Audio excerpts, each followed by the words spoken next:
Et moi, je lui disais, j'ai un petit copain en Suède, mais il a continué. Et c'est là qu'il m'a violée. Yesterday, you filed a complaint in France for rape and human trafficking against a man who appears in the Epstein files.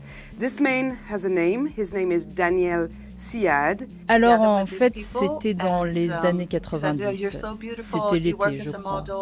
J'étais à Stockholm, j'avais un petit copain.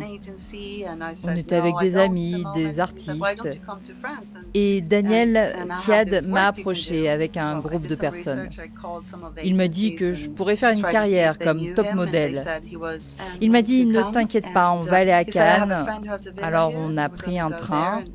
Il m'a dit, j'ai un ami qui a une villa là-bas. Quand on est arrivé, la maison était fermée.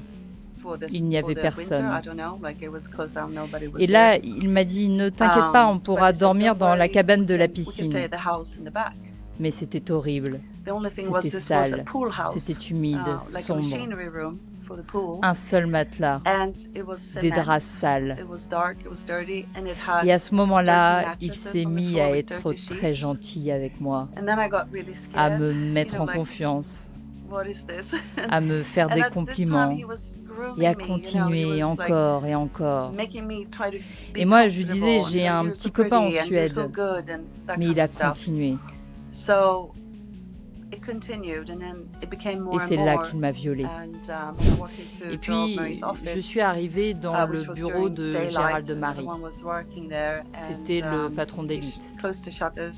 Il a fermé les volets alors qu'on était en plein jour. Et pendant 2 heures, même plus de 2 heures, il m'a posé des questions et des questions. Puis il m'a montré des photos de filles, des top modèles. Il m'a fait miroiter un salaire énorme. Et là, lui aussi m'a violée. J'étais complètement sous le choc. Je suis sortie, j'ai pleuré, j'étais toute seule dans la rue. When was the last time you saw Daniel Siad? Well, so what happened after I had been there was one more incident where actually Daniel threatened me. Daniel m'a vraiment menacée à un moment parce qu'il m'a vu parler à quelqu'un que je connaissais en Suède dans la rue. Et là, il m'a menacé de mort. Il a menacé de me tuer.